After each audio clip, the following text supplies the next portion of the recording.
Muchas gracias, Ana, ¿no? Está por ahí, sí. Por lo que has compartido, por el Salmo, que viene estupendamente para el mensaje de esta mañana. También a los hermanos que han orado por las relaciones, por la ayuda mutua. La verdad que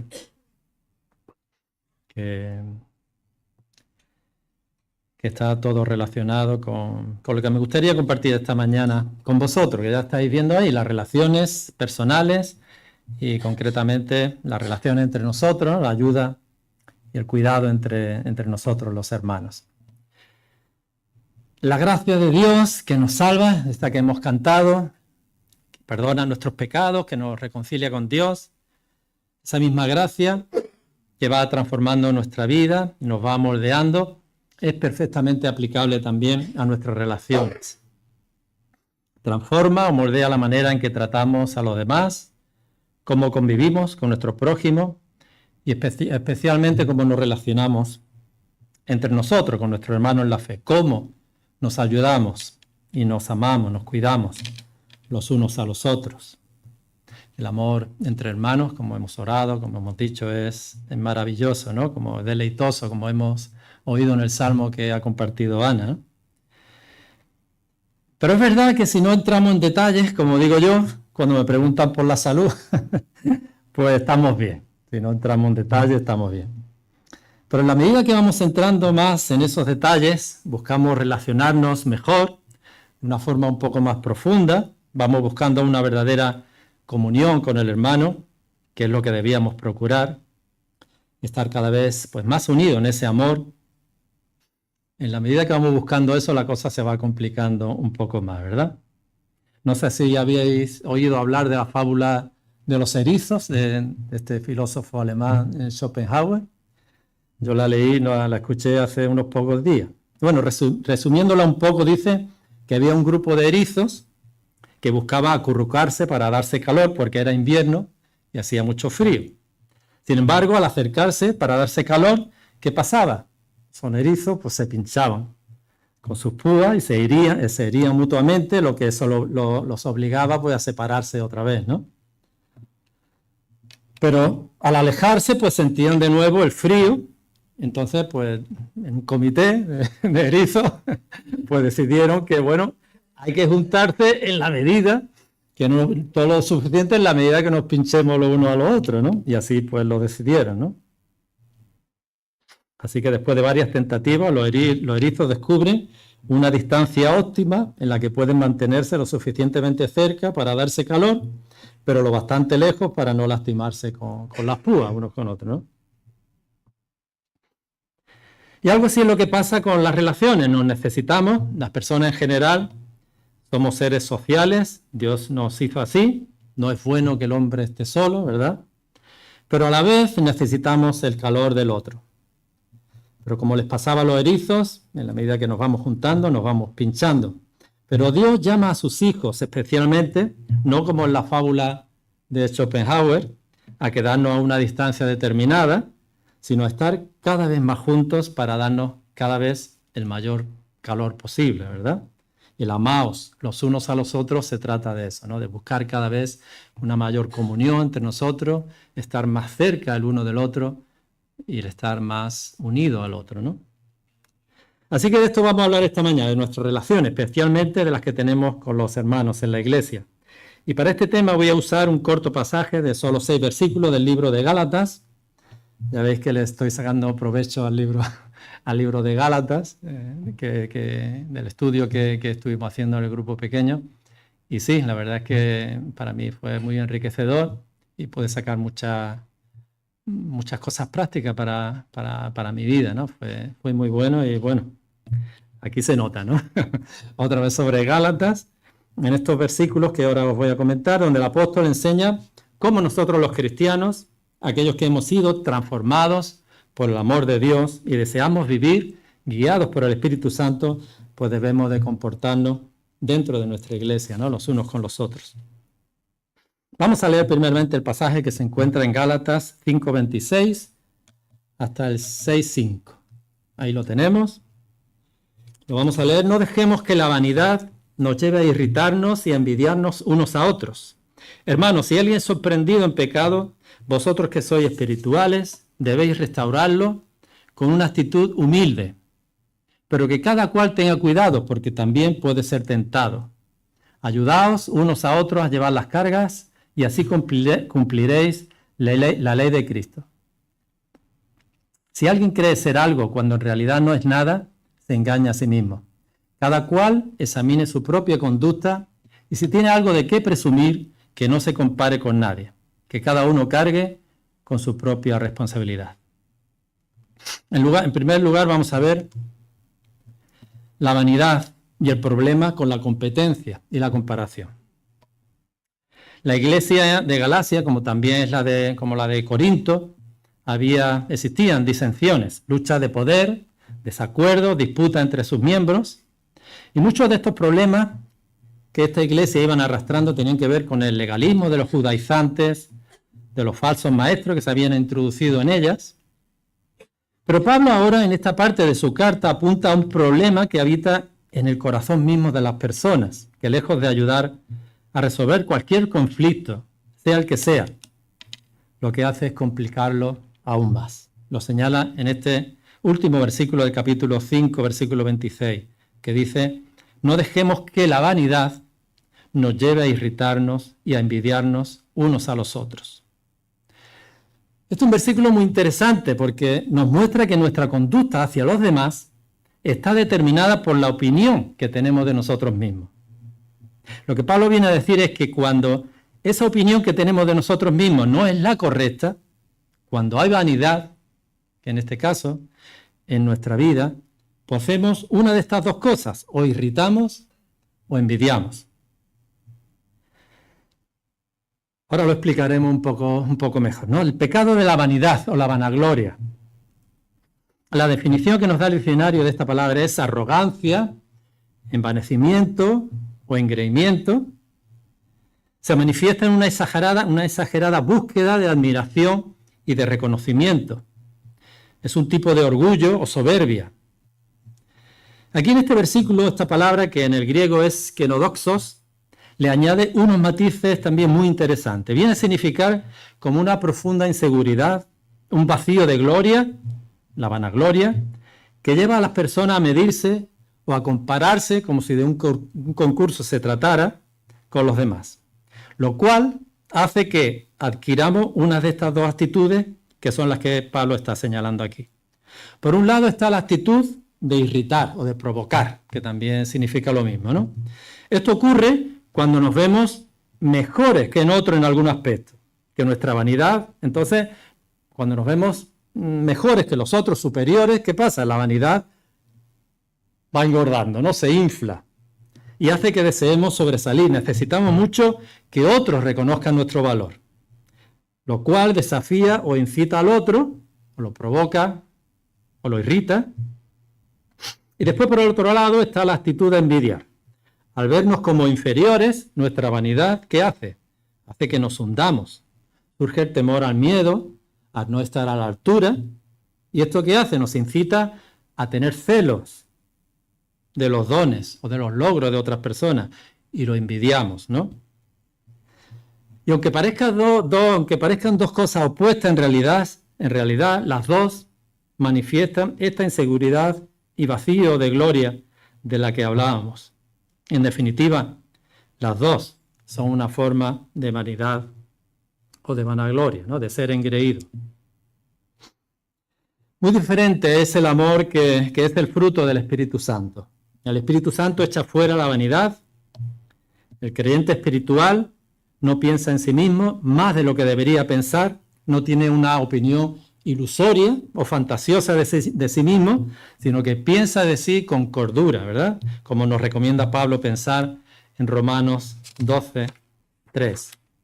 El Evangelio nos da las armas para luchar contra todas las actitudes pecaminosas de nuestra carne en general, ¿no? Pero ¿cómo lo hace en este caso concreto? Pues el Evangelio nos hace ver nuestra nueva identidad, la que tenemos en Cristo. Gracias a todo lo que Jesucristo ha hecho en nosotros. No necesitamos nada más, puesto que ya hemos sido aceptados, amados y perdonados en Él. no necesitamos demostrar ya el valor que tenemos. No tengo ni más ni menos. Tengo el valor que Cristo me da por su gracia. Y eso me basta. Su gracia nos libera de la necesidad de competir, de mirar al otro para medirnos con él. Dejamos de mirarnos solo a nosotros mismos y entonces nos enfocamos en mirar hacia los demás. Y mirarlo ya no solo como una competencia, vamos, a mirarlo no como una competencia, con vanagloria, sino a mirarlos por la gracia de Cristo como hermanos que somos, ¿verdad? Ya no pensamos, soy mejor que tú y te lo voy a demostrar. Voy a ir echando flores, me voy a ir diciendo esto, te voy a demostrar eso. O tampoco tú eres mejor que yo, y eso como que me molesta, ¿no? Sino que eres una persona importante, hecha a imagen de Dios. Cristo murió por ti, murió por mí, murió por nosotros.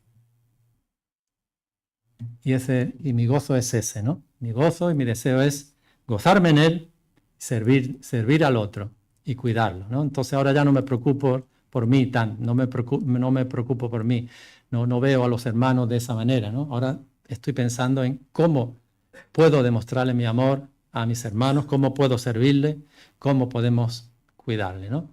Eso es lo que hace el Evangelio, lo que hace Cristo, ¿no? En nuestra vida, ¿no? Pues vamos al segundo punto.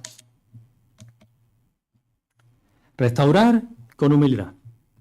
Hermanos, si alguien es sorprendido en pecado, vosotros que sois espirituales debéis restaurarlo con una actitud humilde. Pero que cada cual tenga cuidado porque también puede ser tentado.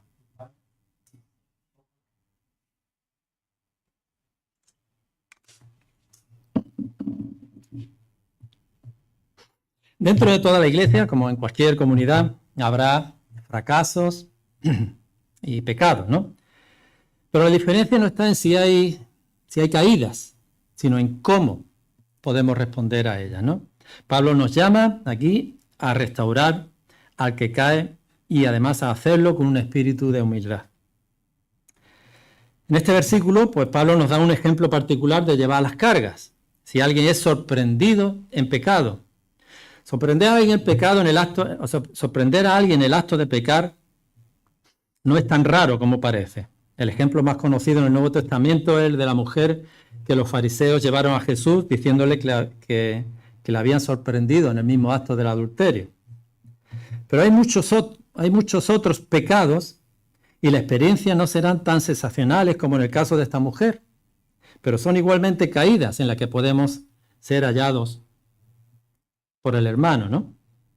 Entonces estas instrucciones de Pablo pues son muy, muy útiles para saber cómo debemos actuar en este sentido. ¿Qué tenemos que hacer cuando somos sorprendidos en pecado? Pues lo primero que nos está diciendo es que no ignoremos la situación. Ahora, esto no quiere decir que debamos confrontar a cualquiera que veamos pecando de alguna forma. El amor cubre multitud de pecados, dice Primera de Pedro, ¿no? No debemos ser prontos para criticar ni para señalar a las personas sus faltas. Como dice Keller en su libro de los Gálatas, los cristianos no tenemos que ser rápidos para criticar, pero tampoco temerosos para confrontar. Si verdaderamente amamos a los hermanos, nuestro deber es restaurarlo. No podemos quedarnos sin hacer nada, con el pretexto de que, bueno, no es asunto nuestro, pues Dios lo juzgará, ya le vendrán las consecuencias. Tampoco hace falta que vayamos corriendo al pastor o al anciano, y mucho más feo es que vayamos a chismear de él con nuestros amigos. Pues eso no está nada bien. Nuestro deber es hablar con él, con ella, a solas, con delicadeza, con humildad, como dice aquí, y tratar de restaurarlo. ¿Con qué miras? Con miras a provocar en él un cambio en su vida y en su corazón. Hacerlo para su bien. A veces no tenemos en cuenta esta premisa, ¿verdad? Por eso Pablo apela a nuestra madurez espiritual. Vosotros que sois espirituales, vosotros que tenéis al Espíritu, que vivís por el Espíritu. O sea, no es solo cosa de los ancianos o de los pastores, es responsabilidad de todos. Vosotros que sois espirituales. Ahora, ¿cuál será nuestro propósito a la hora de, o nuestra meta a la hora de alcanzar eh, para alcanzar al hermano sorprendido en pecado, ¿no? Para restaurar al hermano en pecado? Dice el versículo 1, restaurarlo con una actitud humilde. ¿Qué significa restaurar? Restaurar aquí significa como colocar un hueso dislocado. Yo no he tenido nunca, no se me ha salido nunca ningún hueso del cuerpo, pero la verdad es que debe ser muy doloroso. He visto a alguien que ha pasado jugando al fútbol o en otro momento y es muy doloroso, ¿no? ¿Por qué? Porque no está colocado en la postura natural que debe tener con las otras partes del cuerpo. Ponerlo en su lugar, pues inevitablemente va a causar mucho dolor, pero eso es un dolor que al final lo va a curar, le va a restablecer el hueso, le va a colocar el hueso en su sitio, ¿no? Por tanto, lo que Pablo está diciendo aquí es que debemos confrontar al hermano, como hemos dicho, no siendo rápidos para criticar ni tampoco temerosos, sino siendo humildes, pero hacerlo, aunque duela, aunque nos duela a nosotros, aunque le duela al hermano. Pero tendremos que hacerlo si es que verdaderamente amamos al hermano. Pero cuidado, Pablo aquí hace una advertencia. A la hora de restaurar al hermano, tenemos que tener en cuenta esto que dice aquí en este versículo, que nosotros también podemos ser tentados y que podemos caer. Nadie está libre de caer en pecado. Así que por eso tenemos que tirar de nuestra humildad. Y como dice Pablo, ¿cómo y cuándo surgirá en nosotros esa humildad de vida? Pues Pablo dice que surgirá cuando primeramente nos cuidemos a nosotros mismos. Esto quiere decir, esto quiere decir que tenemos que ponernos nosotros en la situación del hermano y preguntarnos cómo nos gustaría a nosotros que nos corrigieran. ¿Cómo lo hace Dios con nosotros cuando caemos? Porque todos, como hemos dicho, caemos. Entonces vamos a ir al hermano con una actitud desafiante, juzgándolo de antemano o condenándolo, o cómo vamos a presentarnos delante de él, ¿no? ¿Cuál es la manera? Por la que dice Pablo aquí, la humildad. O dicho de otra forma, que es como Pablo nos dice en su carta a los romanos, vestíos del Señor Jesucristo y no proveáis para los deseos de la carne. ¿Cuál era la ropa espiritual que llevaba Cristo? ¿Qué dijo Jesucristo de sí mismo? ¿Qué dijo Jesucristo? Cargad con mi yugo y aprended de mí, pues yo soy, ¿cómo? Manso y humilde de corazón, ¿no? Y encontraréis descanso para vuestra alma. Esta era la ropa de Jesucristo, la mansedumbre y la humildad. Escuchaba el otro día una charla de Pablo Martínez, ya lo conocéis quién es, acerca del cuidado del hermano, que me ha inspirado mucho para este mensaje. Él habla de estas dos actitudes en la vida de Jesús, que nosotros como seguidores suyos debiéramos de buscar. La humildad, que está relacionada con el concepto que tenemos de nosotros mismos, como hemos dicho, mírese cada uno a sí mismo, y por otro lado está la mansedumbre. Si la humildad tiene que ver con nuestro autoconcepto, como nos vemos nosotros mismos, la mansedumbre tiene que ver con nuestro autocontrol. Cómo reaccionamos ante esa provocación, cómo reaccionamos cuando queremos también confrontar a un hermano, ¿no? Cómo reaccionamos en general cuando somos heridos, pues con mansedumbre actuó Jesucristo. Jesucristo fue manso o gentil con todo el mundo, excepto con un colectivo, con aquellos que precisamente se sentían orgullosos, soberbios y con un concepto inflado de sí mismo, que eran los fariseos, ¿verdad? El Señor resiste a los soberbios, pero el Señor era apacible, era humilde, y ese carácter se manifestó en él de forma muy clara, que cuando lo maltrataron, lo calumniaron, no respondía, sino que se entregaba a aquel que juzga con justicia, como nos dice Pedro en su carta. Así que cuando un hermano es sorprendido en pecado, ¿qué tenemos que hacer? Pues restaurarlo, buscar restaurarlo. ¿Quiénes? Todos aquellos que somos espirituales, en la medida que Dios va madurando nuestra espiritualidad en nuestra vida. Vamos a vernos cada vez más responsables de hacerlo. Nosotros mismos no tenemos que ir a nadie. Si somos espirituales, dice el apóstol, ¿cómo? Con humildad, con mansedumbre, buscando colocar ese hueso en el lugar preciso, aunque duela, pero por su bien, ¿no? Por amor. El creyente maduro espiritualmente evita el conflicto allí donde los haya, evita la confrontación, evita la vanagloria, evita los chismes y evita que el hermano sorprendido caiga aún más hondo y por el contrario lo hace levantarse y que siga avanzando. Como vamos caminando todos en la vida, ¿no? Con nuestras luchas, nuestras cargas, pero sobre todo para que podamos ir mirando a Cristo y glorificando su nombre. Y a la vez que hacemos esto también ayudamos para el avance de nuestra iglesia, ¿no? Siguiente punto, siguientes versículos, sobrellevar los unos las cargas de los otros. Gálatas 6, 2, 3. Ayudaos unos a otros a llevar las cargas y así cumpliréis la ley de Cristo. Si alguien cree ser algo, cuando en realidad no es nada, se engaña a sí mismo. Ayudaos unos a otros a llevar las cargas, o sobrellevad, como dice otras versiones de la Biblia, los unos las cargas de los otros, cumpliendo así con la ley de Cristo. ¿Qué significa llevar las cargas del otro? ¿Una carga qué es? Una carga es un peso, algo que nos pesa. Puede ser una dificultad en la vida, puede ser una enfermedad, puede ser una preocupación. A uno les pesa más una cosa, a otro les pesa más otra cosa. Pero cada uno llevamos a cuesta, ¿verdad?, en nuestra espalda, nuestra mochila, más o menos pesada, ¿verdad? Pues llevar la carga del hermano es eso, es prestarse a llevar su mochila por un rato, por un tiempo. En esto es verdad que hay muchas personas que no quieren molestar a nadie con sus cargas, por lo que sea. Puede que yo sea uno de esos, ¿eh? Algunos pueden pensar que buscar ayuda es signo de debilidad. Habrá hermanos que nos recuerden que en el Salmo 55, 22 se nos dice que echemos nuestra carga sobre el Señor y Él nos sustentará.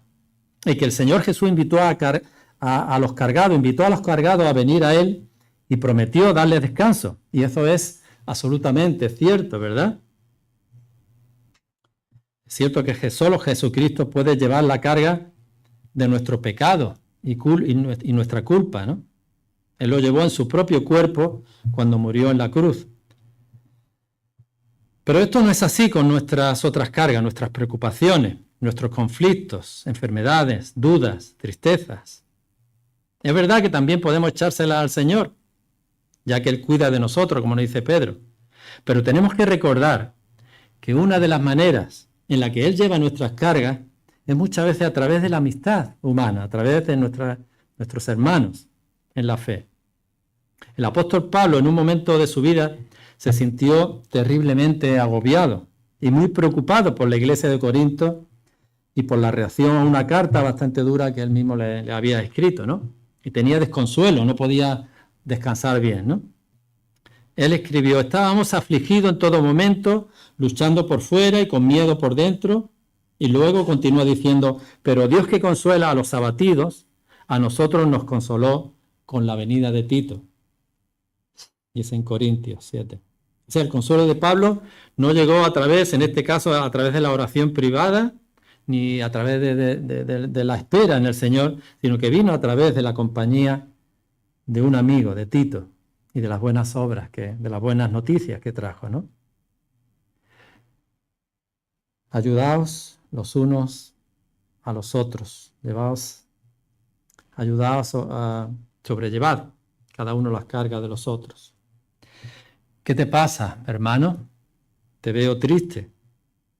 A veces con estas simples preguntas y con una disposición buena a oír de verdad, ¿no?, pues podemos mostrar nuestro interés y ayuda por nuestro hermano. A veces puede bastar un gesto de cariño, una mirada, una palabra, A veces el mero hecho de estar ahí sin decir nada, tan solo con nuestra presencia podemos ayudar. Asistiendo a la iglesia, asistir a la iglesia ya una muestra de amor hacia los hermanos. Porque a la iglesia vamos en primer lugar, no para recibir, sino para dar. Primero para dar honra a Dios, con nuestros cánticos, nuestra alabanza, lo que hemos hecho esta mañana, con nuestras oraciones. Pero también para dar al hermano, para ayudar al hermano. Con ese propósito debemos venir a la iglesia, ¿no?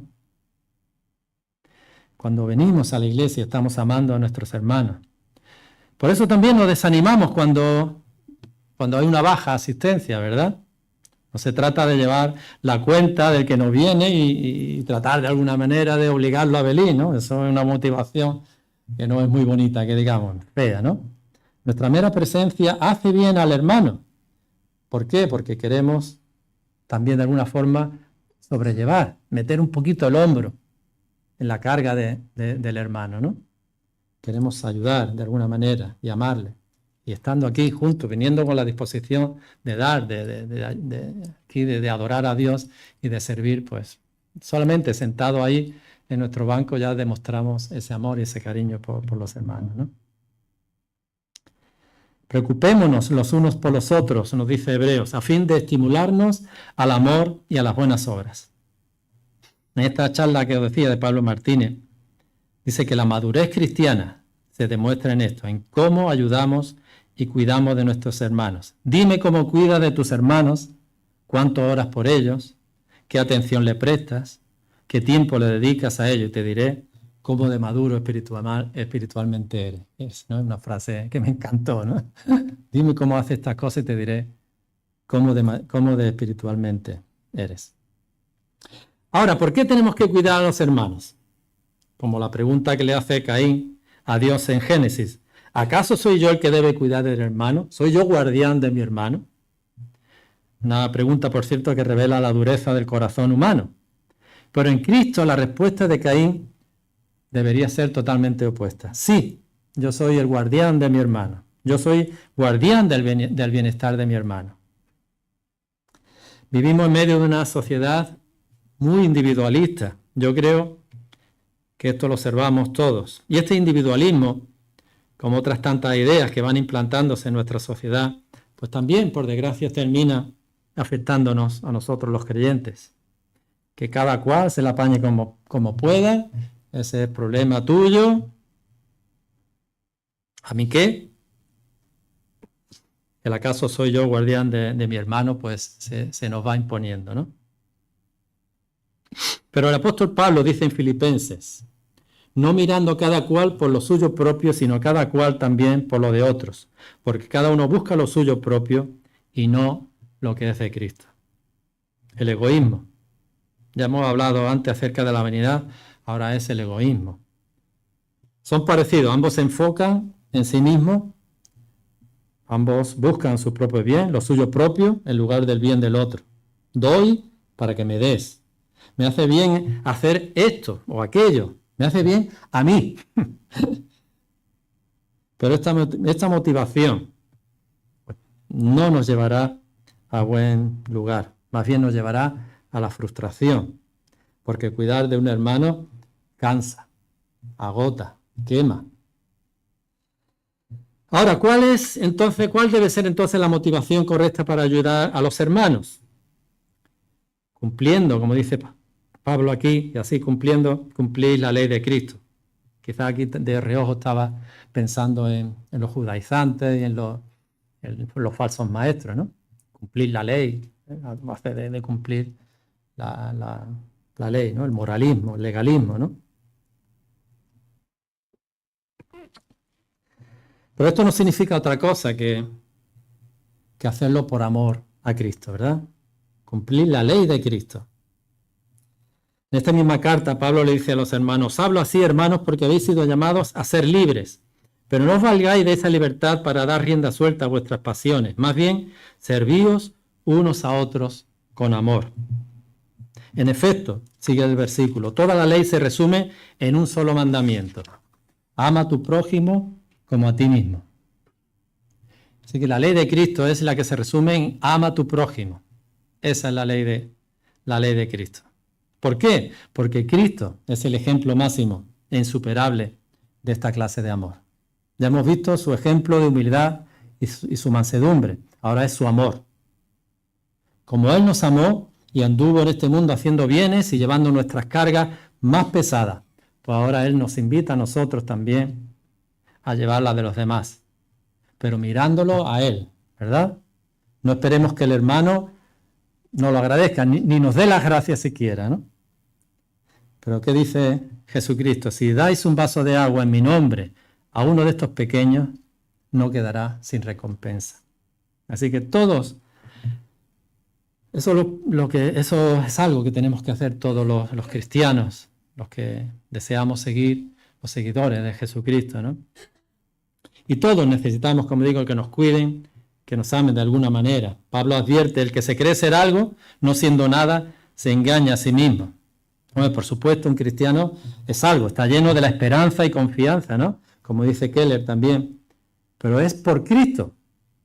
Como Jesús mismo lo dijo, separados de mí, nada podéis hacer. Juan 15:5. Pero cuando alguien piensa que es algo, se está viendo por encima, se cree que es demasiado importante como para servir a los demás y ver sus cargas, pues es complicado que pueda ayudarlo cuando alguien se ve con esta actitud de superior o mejor que alguien, ¿no? Ni tampoco cuando alguien piensa que no necesita esa ayuda, ¿no? También de alguna manera está viéndose como superior, ¿no? Es como una autosuficiencia espiritual, y lo cual es peligroso, ¿no? Como Pablo aquí advierte, ¿no? Pensar que no necesitamos a nadie, o peor aún, pensar que los demás son una carga innecesaria, no es vivir en el espíritu. Nadie está por encima de nadie. Todos somos necesitados, así que no nos creamos tan autosuficientes engañándonos a nosotros mismos, ¿no? Como dice Pablo. Al último punto nos habla de la responsabilidad personal. Gálatas 6, 4, 5. Cada cual examine su propia conducta y si tiene algo de qué presumir, que no se compare con nadie, que cada uno cargue con su propia responsabilidad. Que Pablo aquí finalmente nos hace un llamado a nuestra responsabilidad personal. Cada uno debe llevar su propia carga, ¿no? Su mochila. Ahí dentro de ella todos llevamos nuestra carga, nuestros problemas, nuestras dificultades, pero también podemos encontrar nuestras oportunidades. Llevamos cosas buenas y cosas malas. Llevamos nuestras debilidades, pero también nuestros talentos, nuestros dones. Todas estas dificultades y oportunidades es lo que forma parte de nuestra responsabilidad ante Dios. Si examinamos bien nuestra propia conducta, podremos ir probándonos a nosotros mismos. Podremos ir viendo nuestras debilidades, nuestras oportunidades, nuestras pruebas y nuestros deberes particulares. Y con ellos poder responder a Dios pues con obediencia. Cuando veamos cierto progreso en nuestra vida cristiana, pues nos alegraremos y le daremos las gracias a Dios. Ni nos compararemos con alguien que va como por detrás, como más rezagado, sintiendo así como un orgullo vanidoso, ni tampoco nos compararemos con alguien que va más avanzado que nosotros, sintiendo así pues una frustración o una envidia vanidosa, ¿no? Si cada uno nos vemos con la responsabilidad de llevar nuestras propias mochilas, sin esperar nada del otro, ¿no? En un momento dado tenemos que vernos también responsables, ¿no? Claro que tenemos que ayudarnos, como estamos hablando, pero en un momento dado no podemos decir y echar nuestra responsabilidad al otro, que viene. Estupendo y bendito Dios por ella, pero en un momento dado cada uno tiene que llevar su propia responsabilidad, ¿no? Cuando vemos la vida así, pues seremos lentos para juzgar o criticar a otros, seremos generosos y no prejuiciosos. Por ejemplo, si vemos a alguien irritado, pues en lugar de precipitarnos a juzgarlo, podríamos pensar, no sé qué presiones puede estar pasando esta persona, no sé con qué nivel de autocontrol pues empezó, ¿no? Quizá en este momento, aunque nosotros lo veamos irritado, lo vemos de esa manera, quizás está buscando, está, digamos, luchando, ¿no? Y está obedeciendo, a lo mejor en un sentido mejor a Dios que nosotros en ese momento, ¿no? Así que con humildad y mansedumbre estaremos ayudando a otros con sus tareas, con sus problemas y con su carga, ¿no? Y como digo, no debemos vernos autosuficientes, necesitamos entender que necesitamos que otros nos ayuden a sobrellevar las cargas. Necesitamos y necesitamos pues no vernos con esa, o sea, no debemos vernos con esa autosuficiencia. Todos necesitamos del hermano. No podemos, por tanto, decir, bueno, es que no me han ayudado aquí, no he tenido oportunidad, me siento solo, o no tengo, nadie se preocupa por mí, nadie. No, tenemos en primer lugar, ya digo, si nos viene, es lo que tenemos que hacer, ver la oportunidad de cómo podemos ayudar al hermano, ¿no? Y lo que Dios quiere es que nos ayudemos, que no dejemos a nadie que lleve su propia carga solo, pero al final cada uno también tiene que dar cuenta a Dios de su responsabilidad. Tenemos que rendir cuentas a Dios de lo que cada uno somos, ¿no? Entonces, esa responsabilidad no nos la puede quitar nadie, ¿no? Cada uno tiene que llevar la suya, ¿no? Bueno, concluyendo, a un nivel colectivo, la Iglesia es un lugar de ayuda y cuidado mutuo, un lugar marcado por relaciones de amor que se basan en la humildad, en nuestra identificación con Cristo. Un lugar también que da testimonio al mundo, que atrae a las personas, ¿verdad? Porque las personas de este mundo sienten necesidad de ese calor, de hogar. Y la Iglesia mostrando el amor, como dice el versículo, o la canción esa que cantaba, como era, un mandamiento nuevo os doy, que os améis unos a otros y verán el amor que hay en nosotros. Algo así decía la canción, ¿no? Otros pueden ver ese amor que hay entre nosotros y desearlo, quererlo. Es un amor que atrae a la sociedad, a las personas que nos rodean, ¿no? Es también este tipo de cuidado, de ayuda mutua, pues ofrece a las personas una identidad nueva, nos da un propósito de vida nueva, distinto. Lo pueden ver la gente también en nosotros. Y como Dios, como Cristo, como el Evangelio, nos marca con unas relaciones nuevas. Después, a un nivel personal, Cristo mismo promete recompensa por cuanto lo hiciste a uno de estos pequeños. A mí lo hicisteis, como dice en Mateo 25:40. Quizás nuestro hermano no nos lo agradezca, pero el Señor sí. No nos cansemos pues de hacer bien, porque a su tiempo segaremos si no desmayamos.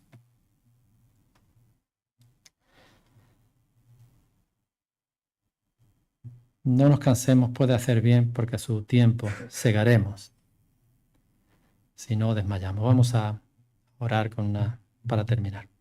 Señor, gracias porque en tu gracia tú nos has restaurado, nos has amado sin merecerlo y nos has perdonado. Y te pedimos, Señor, que tú nos ayudes como iglesia, que esa misma gracia, Señor, nos restaure, nos transforme, moldee nuestras relaciones, Señor. Haznos, Señor, cuidarnos los unos a los otros, ayudarnos los unos a los otros. Haznos ver esta responsabilidad que tenemos todos como creyentes espirituales que somos, Señor. Ayúdanos a preocuparnos por el otro, a estar pendientes de sus cargas, Señor. Es verdad que esta vida, pues a veces nos lleva de forma que solo vemos lo urgente de nuestra vida y lo que pasa, Señor, pero Padre, haznos, cámbianos, transfórmanos y ayúdanos a dedicar el tiempo que tenemos que dedicar primero a nosotros mismos y, Señor, luego a las personas que nos rodean, especialmente a nuestros hermanos. Padre, danos de tu gracia y de tu amor y que podamos verlo en cada momento en Cristo en tu palabra, Señor. En el nombre de Jesús. Amén.